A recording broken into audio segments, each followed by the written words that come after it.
How's it going? It's Sloan, here on the Vinterra server again. I took a little trip up north. This isn't part of my planned tour or anything, but I wanted to visit a friend who lives up here. And the main thing I want to ask is, how do you people live like this?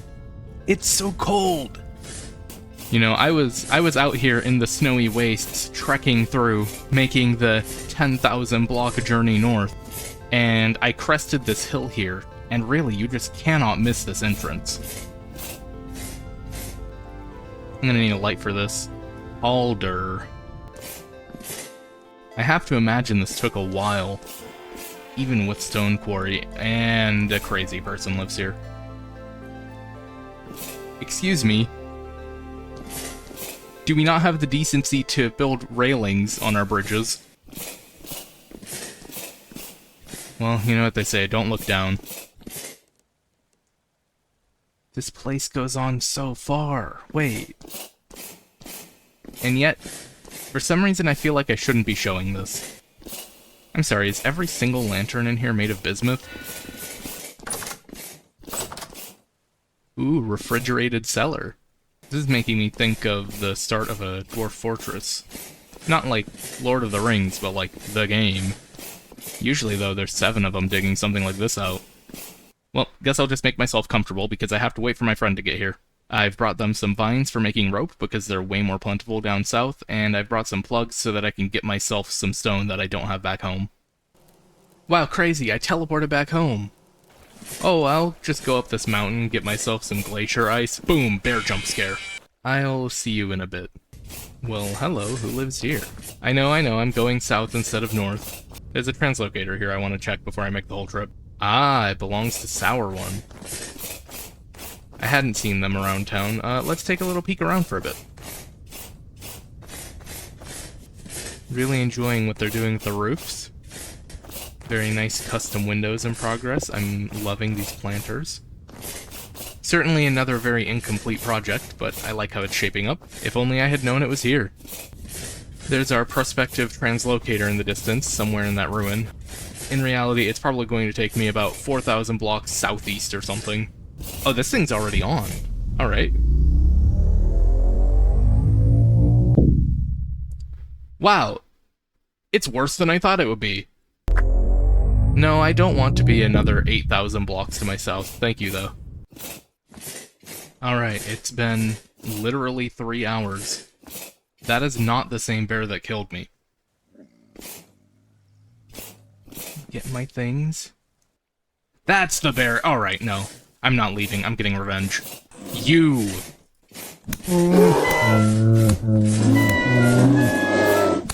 Hey, you're not a bear.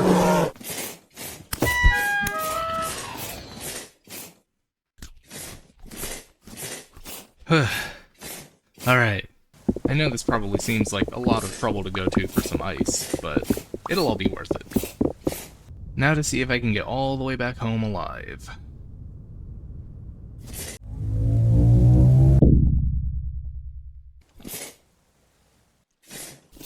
I never thought I would be so happy to see my little house. That trip actually took me all day, having to make it twice. So I'm going to get to bed. Well, hello again. Seems I needed a bit of a rest once I got home. But I went and I made myself some real armor, got my things together, and we're gonna go do some caving. Yep, I was given some sturdy backpacks by one of my fellow Ascalans by the name of Close Enough, and I've been asked to repay the favor by going and getting the goodies to make more of them, so let's go get on that. If we head out way up to the northwest here, we've got readings on just about everything. So if I can find some caves that lead under the ocean, I should be able to get my hands on all sorts of different ores. I still have 90% of my move speed since I'm a blackguard. But more importantly, I've got a secret weapon here in the form of these candies. Each one of these heals 3 health, just like a regular old clean bandage. I spent a few hours in the test kitchen, so to speak, and I've devised a muffin that should heal somewhere around 25 health. Expanded foods can get very silly. So what I'm actually going to do here is I'm going to head a little ways north of where we've got all these prospects, and I'm going to do a little prospecting of my own. And if I can't find a better prospect with a better cave entrance, we'll go down around hereabouts. Now, we've got 3 goals heading underground here. 1, saltpeter, 2, sulfur, and 3, lots and lots of money. See, right now I have some of the only sturdy leather backpacks on the server, and making them requires a decent chunk of saltpeter and sulfur. Hey, Future Sloan here. I spent about 4 hours of my life trying to find a cave worth going down. Didn't particularly work out, but here's what the experience looked like. I think someone might have already been through here. We'll just do the smart thing and go next. And it goes nowhere. I mean, it's not what we were looking for, but I'll take it. No. I think my trap might be working a little too well. Nope. Next. Nope. Decent, but no. Nope. Nope. Nothing again. Nothing. Nothing. Nope. Nope. Maybe? Is now a bad time to mention that I'm afraid of the dark. Never mind, Jape's cave. It's not even real. Yeah, I'd be lying if I said I wasn't sick of checking cave entrances, so let's try an alternative approach. I hear running water. There it is!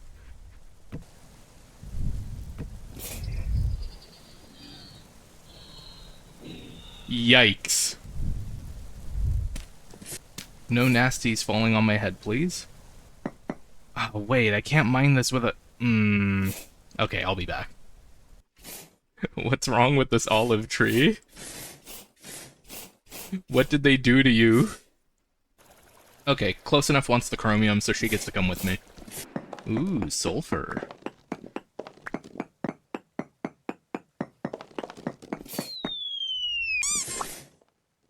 Huh? I'll just take that as a blessing from Dave. I really thought I was going to die there. Alright, more cave. And I'm already hearing horrible abominations down the hall.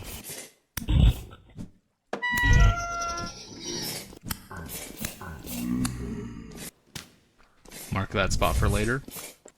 Okay, I'm following more running water. Really putting these headphones to the test. I found the water block exactly.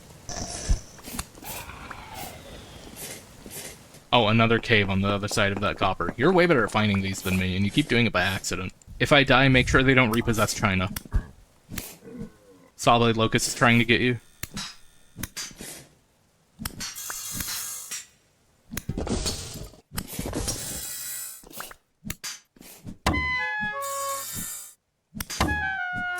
Horrible thing!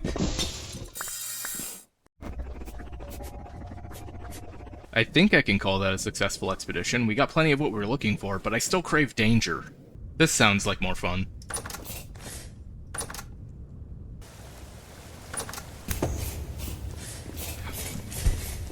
Never mind, not fun. Not fun.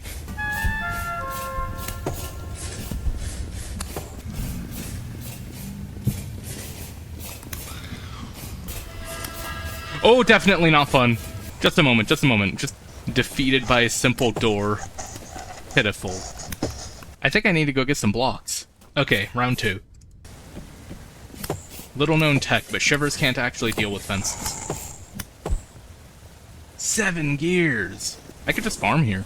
It seems like when they can't get to you for too long, they despawn. Interesting.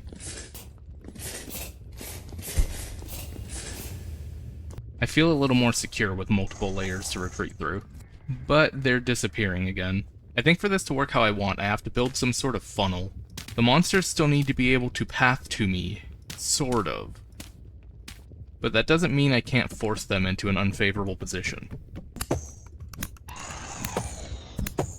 The real nightmare of it all is being shot at from the dark constantly. I think that's enough playing with the wildlife. I'm going to refine that theory. For now, we're coming out of there with 41 gears and 6 temporal gears. Considering I was dead broke, that's pretty nice. Man, Lanty, slow down, you're putting me to shame. I'm starting to feel a bit of villa envy. So, I've been doing some subtle landscaping here. It's a little dark out, so it's kind of hard to see. Yep, it's been a whole day of terraforming. And I originally had the idea of building a platform around the little spire here. So I've been focusing on sort of expanding the water feature, making it more prominent, and also I just wasn't a fan of how this was pretty much just a stagnant mosquito breeding pool, so I wanted to make sure the water was running, going to somewhere, coming from somewhere. So I've been digging these little channels that I plan to fill with water, lining them with peridotite, that classic Chinese green jade-like stone. There's no actual jade in the game, so this is the closest I've got. I'll be populating this little island between the channels with some flora. I think it's all coming together quite nicely, and while I need to connect the house through some paths so that I'm not just trudging through the water to get to my door, it does make it look like it's part of a larger whole, I think. Even now, before it's complete. But, I'd like to address the elephant in the room, or should I say, the skyscraper. Excuse me? Why is there a green glowing monolith in my backyard? I'm not joking when I say that this sprung up over the course of like 2 days. Yesterday, it was not nearly this tall. I didn't expect the communist revolution to hit China so soon. I haven't even finished my home and the commie block housing is already going up. You know, I picked this spot so I could have a nice cultivated view separate from the rest of town. And I've got Dr. Doom's lair looming over me, glowing green while he plays around with his magic. You know, I've been forcibly moved from China to Latveria. Something is going to have to change here. Don't get me wrong, it's a good skyscraper. But why here? I'm gonna just keep doing what I was doing, pretend it's not there, and I'll work out a way to block it out, or he can do it for me if he feels especially nice.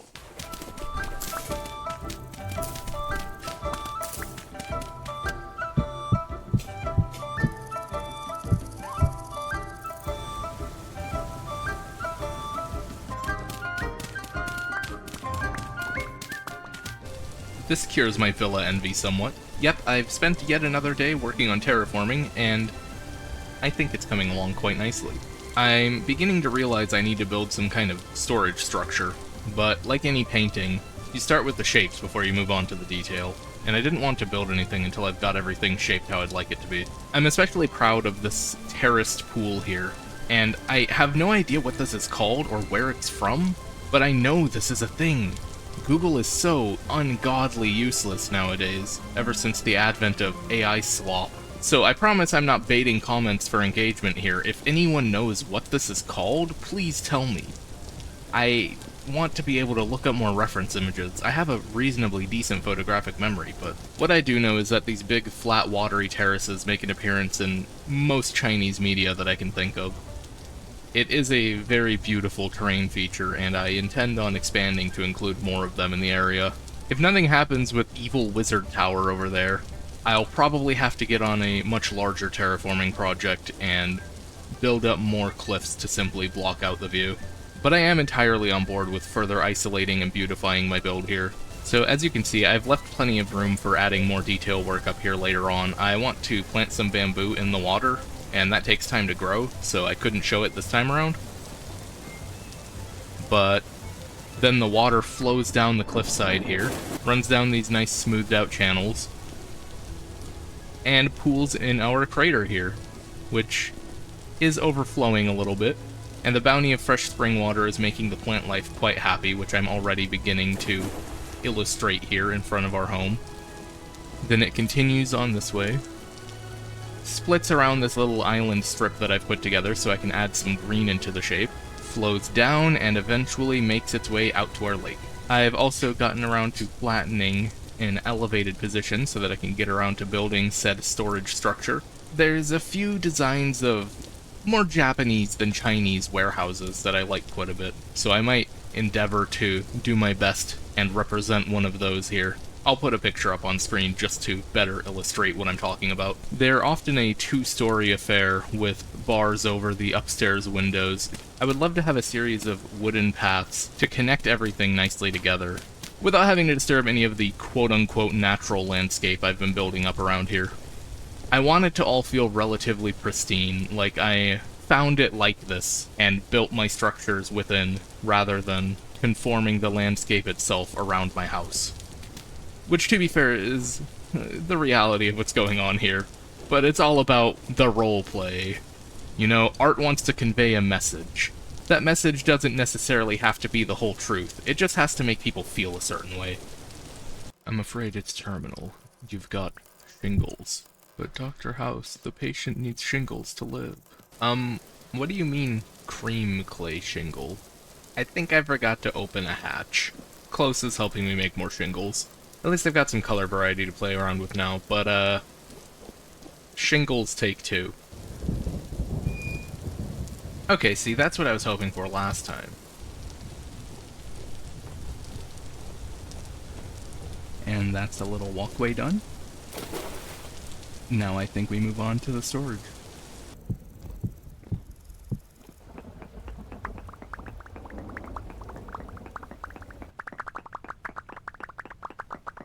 So, what I'm thinking here is, while the house here is lower in elevation, it's already propped up on a wood foundation, which should shift with the ground in a way that doesn't compromise its integrity. This is why these sorts of foundations are usually used, because they're very easy to correct.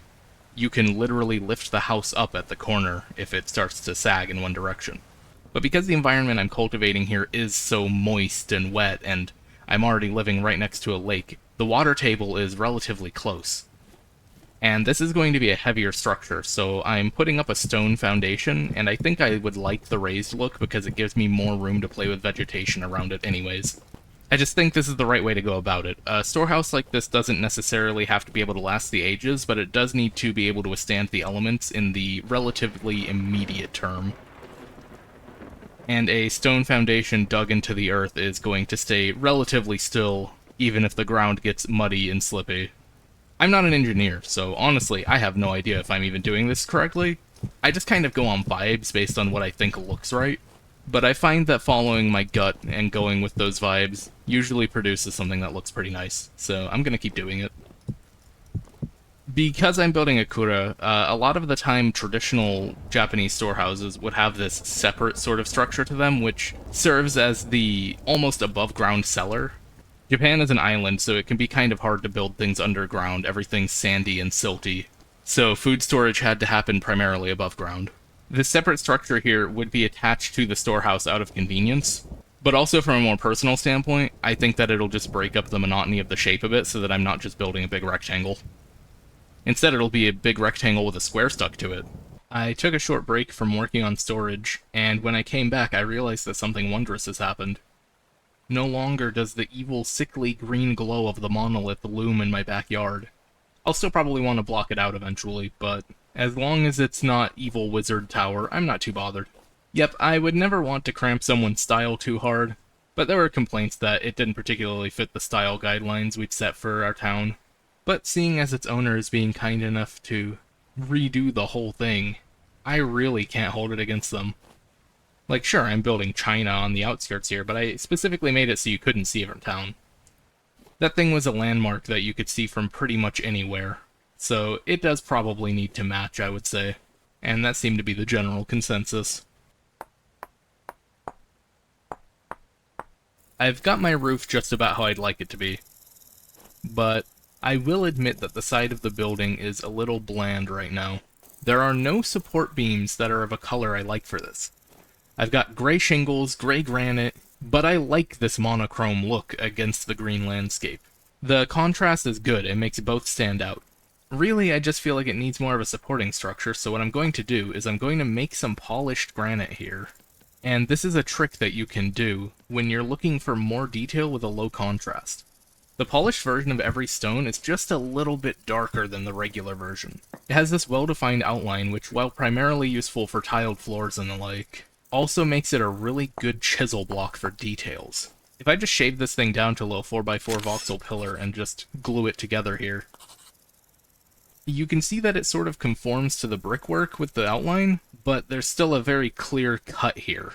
If I want to, I can even hide that outline if I wanted this to look like one continuous structure by adding some regular granite rock and just filling in the line, and now it's like you can't even tell it's there. Of course, the more materials you put into a single block, the more expensive it'll be.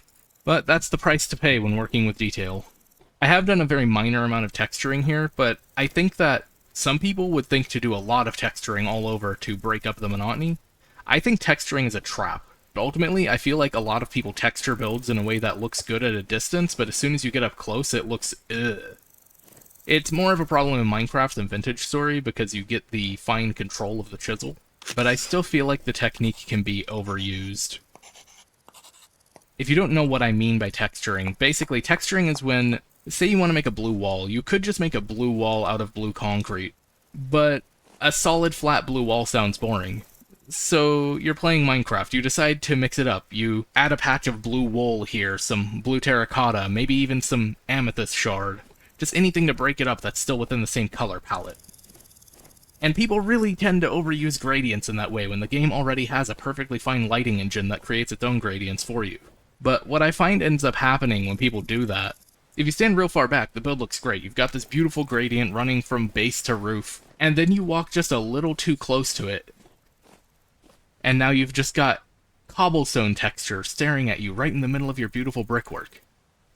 Here it makes sense. This looks like some sort of patchwork. But if I were to just start tossing it in randomly just to break things up, if you need to break up the monotony of a wall, don't add more blocks, add windows, add supports. You know, add a gutter running down the wall.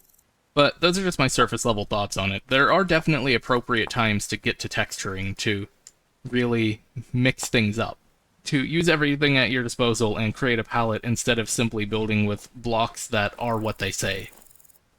You know, obviously I'm building a brick structure here, so I'm building with bricks. But you can operate in the theater of the mind. If I could find a way to convincingly tile purple heart planks in a way that they looked like bricks, and I just said they were purple bricks, and it looked like purple bricks on the building, then it's purple bricks.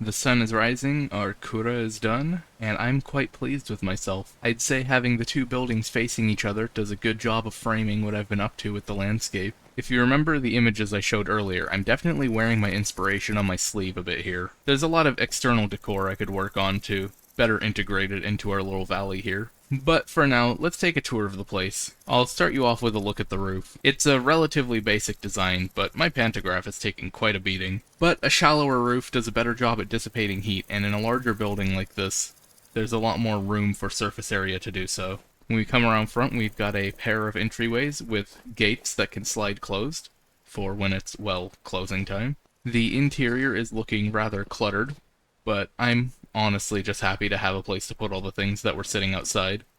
If I do need to expand, I can always knock out this back wall here, and I can start building more storage space in the back. This is probably enough storage for me. We share a lot in the Askelands, and I dump a lot of my items in the castle. Now, an interesting fact about these storehouses is that the commercial ones, which this is designed more along the lines of, often have a high security sort of area that serves as a safe deposit box for wealthier customers. I know earlier I said there are bars on the windows most of the time. This is why. These places, even though they're usually storing a lot of mundane material, wood, food, whatever, make for relatively enticing targets for burglary because they kind of serve almost as a bank sometimes. Looks like I missed something while I was pasting. Let me fix this. So even though we have windows on the upper floor, they do need to be secured in a way. You know, a little bit of natural light is always nice, but not if it gets all your goodies stolen. Then we have the secure area itself behind this gate. I haven't actually given it the ability to open and close. I'll admit, I'm going to just be breaking this down whenever I need to get in and add things to it. Because I don't want anyone else to be able to open it. They don't have the key. So why should they be able to? It's a relatively modern look, but I think since it's on the interior, I'm fine to experiment with something like this because it won't throw off the look outside. You're not going to see this gate unless you come looking for it. Of course, once again, the illusion is shattered a little bit when you come around back.